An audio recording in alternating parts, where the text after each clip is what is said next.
Hello again, everyone. Mr. Fitri here, bringing you another science lesson. Today we're going to focus on hydropower energy. So let's get started. We have a couple objectives. Like our prior classes, I'm going to split up this class into two. So we're going to focus on what is hydropower, what is the water cycle, and how do dams work today. And then next class will be how does tidal energy and wave energy work. So a couple vocab words here for today. First of all, a dam. A dam is a barrier that raises the level of water and controls its flow. Okay, so it's raising the water level, okay, making it higher, and allowing control of when that water moves or when it doesn't. Now, the thing about dams is that they serve many purposes. They're not all just to create electricity. Dams can be built to control flooding, for irrigation, or navigation. Okay, if you don't know, irrigation is providing water for plants. So we can have dams that create lakes or bodies of water to be used for farmers to water their crops.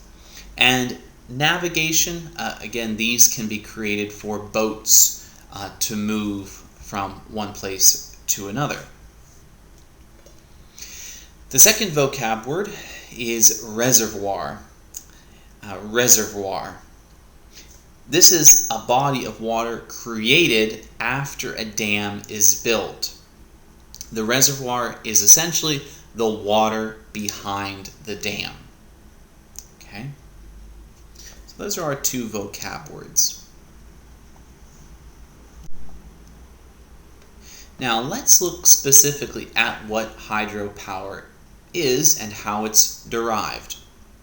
So hydropower comes from, again, the Greek word hydro, which means water, and of course power. Water power. And this is energy that comes from the force of moving water. And we know that moving energy or motion energy is kinetic energy. Hydropower is considered renewable because the water on Earth is continually replenished by precipitation. It's continually replenished by rain. Okay? Like we talked about before, all right, wind continues to blow every day, the sun continues to shine every day, and we have a pretty solid or consistent movement of water. Okay? The Hydropower River doesn't dry up or doesn't disappear. It's there. It's been there for a long, long, long time. So, how do we get to the point where we have bodies of water? Well, this is driven by the water cycle. And the water cycle is the movement of water on Earth's surface, and it is driven by the sun. Okay? Again, something else that's driven by the sun. Now there are three particular parts, and you've probably learned this in Thai, but I want to look at it here in English. The first part is that the sun heats water on the surface of the Earth. When it does that, it turns into water vapor or a gas. And this process is called evaporation. So we see the little picture, the GIF to the right, where we've got a little pool of water. The heat from the sun turns that water into vapor. There it goes. And that whole process again is called evaporation.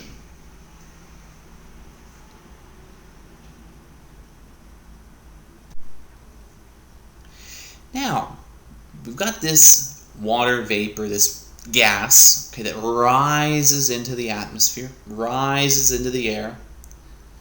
And in the atmosphere, the cooler temperatures cause this water vapor to condense into clouds, to form clouds.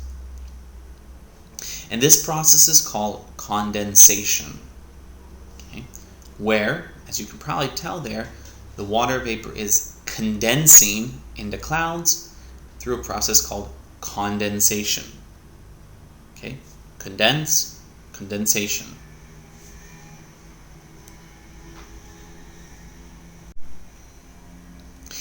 And the last process. All right? So, of course, in the atmosphere we've got clouds, and wind causes the water vapor and the clouds to move. And as they do, parts of the atmosphere become saturated, which means that they get filled with water. Okay, get filled with water vapor, I should say. And at some point, it essentially, quote unquote, overflows. Okay, and when the atmosphere overflows, guess what? It rains or it snows. Okay, water falls to the ground, essentially. And this is called precipitation. Okay? Precipitation. Rain, or if it's cold enough, snow. So, there we've got our water cycle. Evaporation, all right, the sun heating water, causing it to turn into a vapor and rise in the atmosphere. Condensation, when that water vapor condenses into clouds. And then precipitation, when those clouds overflow and it rains or snows, returning that water to Earth. Now, hydropower plants are going to capture that water and use it to generate electricity. How do they do this? Well, hydropower plants usually take the form of dams. Okay, dams are built on rivers, which allow for a lake, or the proper term, a reservoir, to build up behind it. Now, a dam increases the height of the water, and again, it allows for the flow of the water to be controlled. Okay? We looked at this kind of example outside when we were at school, when we did that water experiment, okay? The reason that a dam needs to raise the height of the water is because the higher the water, the greater the pressure that water will be under. So it's going to move faster through the dam, or the penstock as they call it, and it's going to spin that turbine faster, okay? And remember, if we can spin the turbine faster, we can spin the generator faster and create more efficient electricity, okay?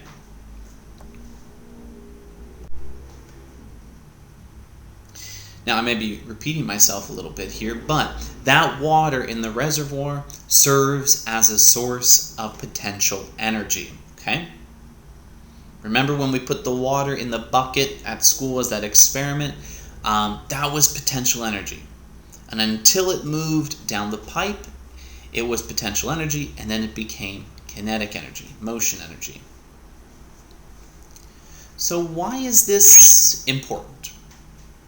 Well, during the day, when people use more electricity, water can flow through the dam and generate electricity. But at night, when people use less electricity, the flow of water can be stopped. Okay, so if we don't need that much energy, we can just stop it. The water can continue to sit there and wait until we need to use it. Okay, that's why it's potential energy. Okay, we can use it in the future.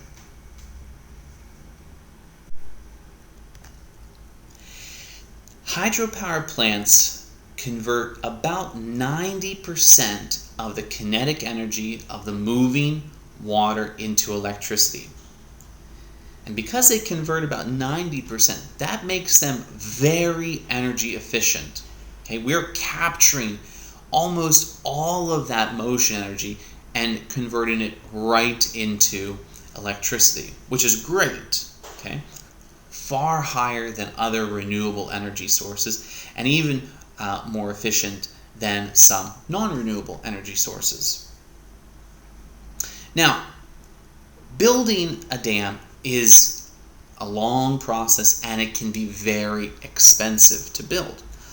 But once a dam is created, or once a source of hydropower is created, it is then the cheapest way to generate electricity, and it can operate for a long, long time. Okay. The Hoover Dam in America, I wish I had a picture of it, but the Hoover Dam in America has been operating for 80 or 90 years almost. So it's been going a long time, and guess what? It's still working, still generating a lot of electricity.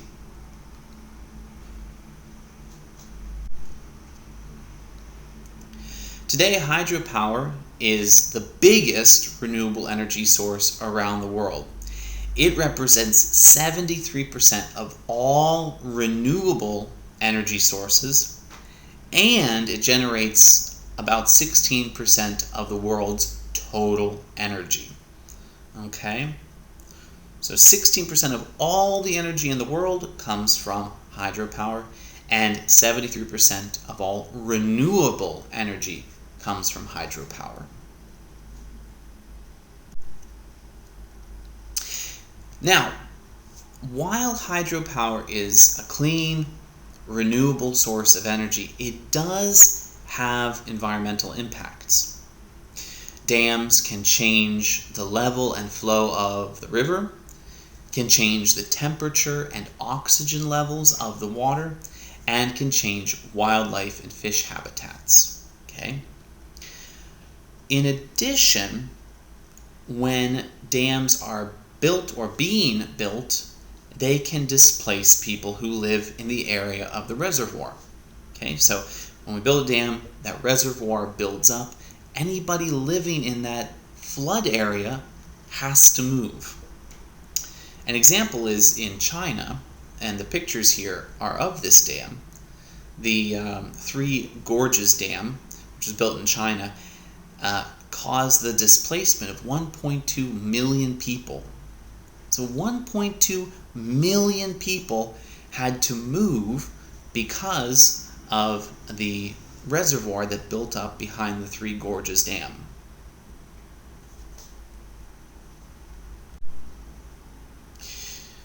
Now, really briefly, how does a dam work? Well, we see this little GIF on the side, but there's essentially 3 steps to the process. First, a dam opens to allow water from the reservoir to flow through the pipes in the dam. At the bottom of the pipe, the fast-moving water spins the blades of a turbine, and as we know, the turbine is connected to a generator, and the generator produces electricity. Now, once that water has spun the turbine, it then exits the dam and returns to the river. Okay? So water is still moving that river, the water downriver. So those are the 4 essential pieces. Okay, I put this on your this picture here on your worksheet. If you'd like to attach the numbers to the picture, you may, but don't worry too much about it. This was supposed to be a little activity in class, but can't really do that at the moment. So, again, ladies, we went through 3 objectives. What is hydropower? What is the water cycle? And how do dams work? All right? Next class, we'll look at how does tidal energy and wave energy work. Okay, these are connected to hydropower, but a little separate. So, thanks again. Don't forget to complete the attendance questions, and I hope you have a great day.